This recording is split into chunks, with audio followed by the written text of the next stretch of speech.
Hello friends, मैं आपका दोस्त ब्रिजेश पांडे एक बार फिर आप सबका स्वागत करता हूँ मेरे YouTube channel market Mantra with Brijesh में।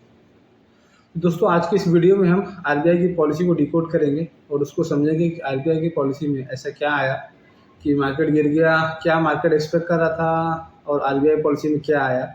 इन सब चीज़ को आज के इस वीडियो में आपके लिए समझने की कोशिश करेंगे और देखेंगे इस आरबीआई पॉलिसी का आने वाले समय में मार्केट पे क्या इम्पैक्ट रहेगा।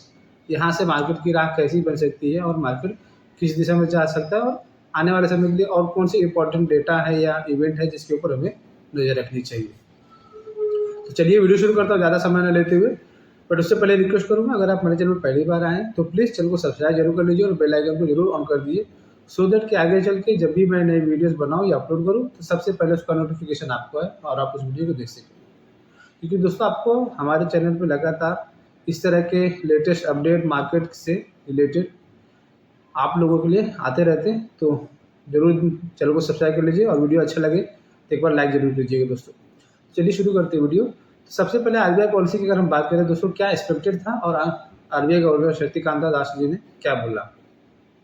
तो इसमें आप देखेंगे आरबीआई पॉलिसी में ये एक्सपेक्टेड था कि आज की पॉलिसी में रेट जो है इंटरेस्ट रेट उसमें कोई चेंजेस नहीं हुआ।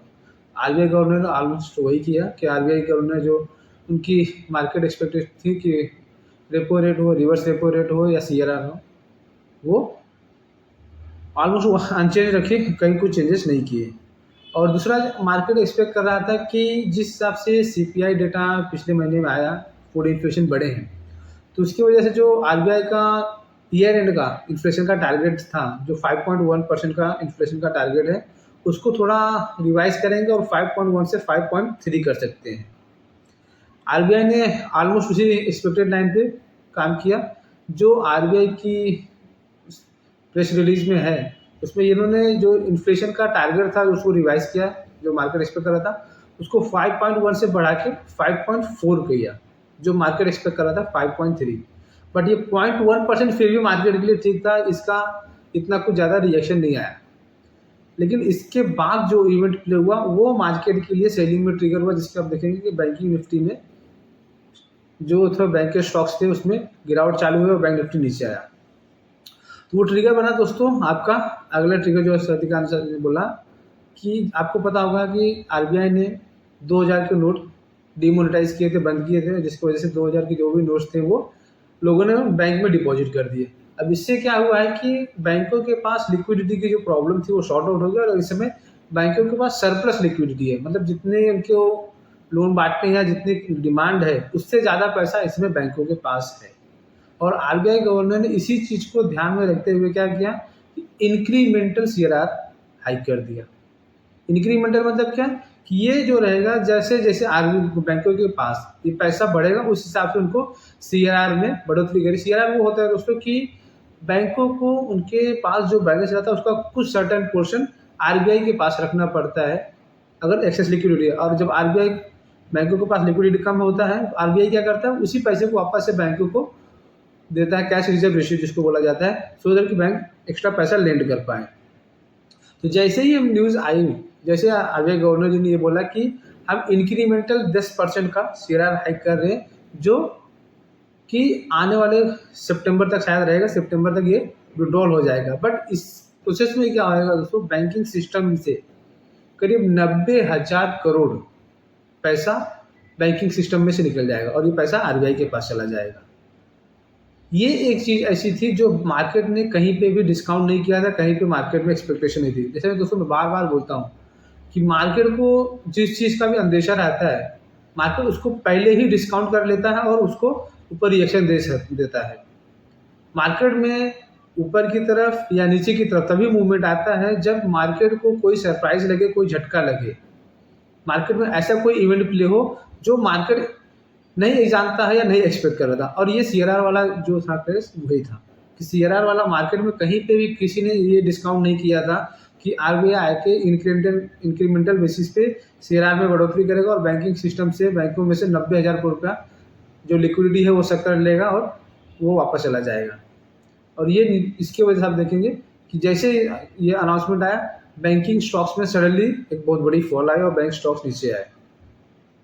बाकी आने वाले समय में इस इवेंट के बेस पे अब क्या होगा? तो इसका देखिए आरबीआई का जो पॉलिसी रहता है, स्टेटमेंट रहता है, ये 1 दिन का इवेंट रहता है। आज आई आरबीआई पॉलिसी, गई, अब आज मार्केट ने उसके ऊपर ये कर लिया, सब कुछ डिस्काउंट कर लिया है। अब यहाँ से आने वाले दिनों में मार्केट फिर से ग्लोबल मार्केट अपने जो रेगुलर डेवलपमेंट्स होते रहते हैं, रिजल्ट्स जो आ रहे हैं, इकोनॉमिक डेटा जो आएँगे, उसके ऊपर रिएक्ट करेगा। तो ये पॉलिसी का इफ़ेक्ट जो था आज हो गया। अब आने वाले समय में मार्केट किसको देखेगा, इस चीज़ को ध्यान देना पड़ेगा। इसमें सबसे बड़ा इम्पोर्टेंट रोल जो दोस्तों हमारे लिए प्ले करने वाला है क्रूड ऑयल। आप देखेंगे क्रूड ऑयल जो पिछले महीने $75 $72 चला गया था, वो इस समय $87.5 चला गया है। तो क्रूड दोस्तों हमारी इकोनॉमी के लिए एक बहुत ही इम्पोर्टेंट चीज़ है, जो मार्केट को बहुत इम्पोर्टेंट रोल प्ले करता है। और क्रूड का 80 के ऊपर जाना हमारी सेहत के लिए अच्छा नहीं है। अब क्रूड के दम पे मार्केट गिरेगा नहीं गिरेगा वो बोलना मुश्किल है, बट यहाँ से मार्केट बढ़ेगा नहीं, ये पक्का है। जब तक क्रूड वापस से नीचे नहीं आता, $80 के आसपास में नहीं आता, आप देखेंगे मार्केट में यहाँ से तेज़ी बनना बहुत मुश्किल होगी, मार्केट यहाँ से तेज़ी नहीं कर पाएगा। तो आने वाले समय में आपको क्रूड के ऊपर इफेक्ट रखना है, क्रूड कैसे दिया करें, क्योंकि अब तो क्रूड जो दोस्तों आप देखो इन्फ्लेशन क्या हो रहा है, इन्फ्लेशन वापस से लौट के आ रहा है। आज के दिन पे अभी आरबीआई ने जो अपने स्टेटमेंट बोला कि उनको जो फूड ये इन्फ्लेशन जो बढ़ा है, ये फूड इन्फ्लेशन की वजह से बढ़ा है, जो टेम्पररी इन नेचर है, due to climate changes, weather changes, इस सब की वजह से हुआ है। और उनको लगता है कि अगले 1-2 महीने में ये चीज़ें खत्म हो जाएंगी, ये खत्म हो जाएगी।